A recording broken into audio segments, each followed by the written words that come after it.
Welcome to this brief presentation on mind maps.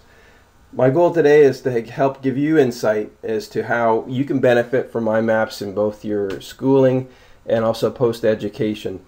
My name is Sean Mitton. I'm an author, entrepreneur, and lifelong learner, and my only disappointment is that I didn't use mind maps earlier in my life. Today we're going to cover a number of topics. We're going to talk about lifelong learning, the benefits of mind mapping, my story of using mind maps, what is a mind map, why they're so simple, and how you can use them. Talk a little bit about the attachments and how they're so powerful, different mind mapping tools, and also talk about a free ambassador program that I want to offer at the end to help you in your schooling. First of all, when you think about lifelong learning, it's something that we do right at the beginning from preschool all the way to our careers. And if you break down how much time we spend just in one school year, it's estimated over 1,080 hours of class time alone. Now think about that. On top of class time, you also have homework, exam preparation, papers. It's a lot of time. And then we move on to our career. First of all, we've got to find a job, go into company training. We could be in multiple careers. It's estimated you do over 2,000 hours at your workplace per year. It's a lot of time. So wouldn't you want to learn in a more effective way? A lot of us are visual learners, and if we could learn in a way that helps reduce stress and makes it more fun, it'd be great to improve with all those hours that we're going to be looking ahead in learning. So first of all, what are the mind map benefits? I found a number of areas of my life, and I'm sure that you will as well, that could really help out. One, if you want to use your time more wisely, it really helps in time management skills, helps in terms of organizing thoughts and ideas, creates more focus in terms of your daily actions, could really help in terms of quiz or exam taking. As I mentioned before, it really helps reduce stress when you know exactly what you have in front of you and how to organize yourself better. Definitely could have helped me in note taking when I was in school, and it adds more resourcefulness. You find other ways to solve problems in your both school and after school life. It's also helped in terms of memory opportunities and simplification, which we'll talk about a little bit more. So briefly, my story. Again, my name is Sean Mitton. In the past, I've written a book. I've used mind maps in all these different areas of my life, including time management, public speaking, designing websites, book reviews, event planning to organize a Terry Fox run for cancer research. It's also helped in terms of setting goals, writing business plans, and in general research. When I'm looking to do stuff, I love to use mind maps. In the bottom right hand corner, there's a picture of me with Wayne Gretzky. I've done a number of interviews, and every time I do an interview, I always use a mind map to help prepare myself for those interviews. And as you can see, there's also other ways that aren't here, but I virtually use a mind map almost every day to organize my thoughts and really keep me focused in my actions.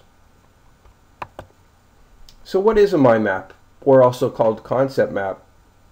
In its most simplistic form, really it's a central idea or topic, and from there are different branches which are key ideas within that. And then from there you can bring them out to sub-branches. And we'll talk about the use of attachments as well to add more depth and layers to a mind map, because they can be very complex if you want them to be. How can it help you? Definitely in prioritizing and organizing. A lot of times there'll be different thoughts in a course that help emphasize them better or associate with other ideas. And where a lot of us are visual thinkers, I'm definitely a visual thinker. And so mind maps help you with the ability to use different colors, shapes, sizes, show different relationships between thoughts or ideas. You can add images to them. And one of the great assets is the ability to attach files, like a Word document or Excel document, and web links. When I talked earlier about creating my own private library, you could really create any research topic and build a number of links that provide value for you. So question for you. I've created over 500 mind maps in my lifetime, and what do they have in common? They're one-page in size, and that's a beautiful thing. It really creates simplicity. On the left side, you'll see a site that was built using software. On the right-hand side, somebody who's artistic in nature, they chose to script their own page. But the great thing is you could have a whole course and really drill it down to one page, and I'll show you how to do that in the Ambassador program. So really, it's a great one-page snapshot of any topic that you're looking to build on.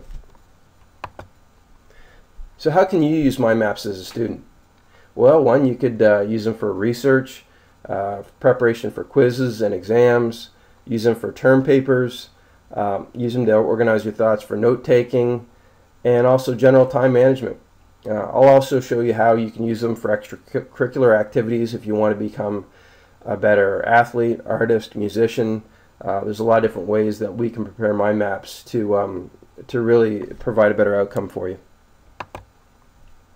I talked a little bit earlier about mind map attachments and why they're so powerful, and just wanted to give you an example here that when you have a branch, you can add at the end a website, you can add Excel documents, Word documents, PowerPoints, PDFs.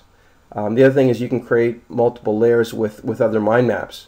So for example, if you wanted to have history, preparation for a history exam, you could have a full page for that exam and add that to your history course as a whole. And I'll show you how to do those things in the Ambassador program. Also, you can add images. Again, we're all very visual in nature. It's a great opportunity to add pictures to spice up mind maps and provide meaning for you. So in my training, I've basically done mind maps almost on a daily basis. That's helped me in terms of being organized, but it also has helped me in my thinking. And I've been a coach in a number of different sports venues, and I really like helping kids. And one of the things that I was thinking about in this presentation was, it's one thing just to show you how to use them, which is kind of similar to doing an exercise at the gym. But it's another thing that if you don't continue to do those exercises, you don't get better, you don't get stronger. Almost like doing bicep curls. It's nice to do them once and know how to do them, but if you don't do them on a regular basis, you don't get stronger. And what I want to do is put together a course so that there's a number of different ways to use mind maps to better yourself in both your career, your student life, your career, and outside of that. And so what I'm looking at doing is putting together a course or program that provides regular exercises that are fun, that are short in nature, and that allow you to become better at mind mapping. And within that program, we'll go into the power of questions to have more effective maps, improve organization, simplify problems, and walk through a number of several case studies that can really help you. At the end of the day, this is all about having fun learning and reducing stress, which at the end of the day, I think we all want to accomplish. So I talked a little bit earlier about an ambassador program. And what that essentially is, I'm looking to really understand the key areas that students want to get better in. And so what I'm willing to do is basically offer 3 free classes to the first 50 participants. And within that, I'll give them, basically everybody will get a list of all the mind mapping tools, including free ones, so that you can use and practice on. And then we'll do 3 free online classes. And all I ask is that I get your feedback to understand what works and what doesn't work for you, so I can be a better coach to others. Now, all that I ask is that you send me an email at sean@canadianexpatnetwork.com, which is one of the websites I run, and tell me what you would like to improve on. So, for example, is that note taking? Is that exam taking or quiz taking? Is that to do better notes? And then I'll send you a list back of all the different mind map tools. And if you're one of the first 50 respondents, I'll definitely enroll you for the program. And then I'll send you an email of when that program will start, which will probably be in the next couple weeks. So again, this program is free. For me, it really helps get more feedback of what is valuable for you, and also how long and other questions that'll be relevant for other students. So send your email to Sean@CanadianExpatNetwork.com, and thank you for being part of this introductory lesson.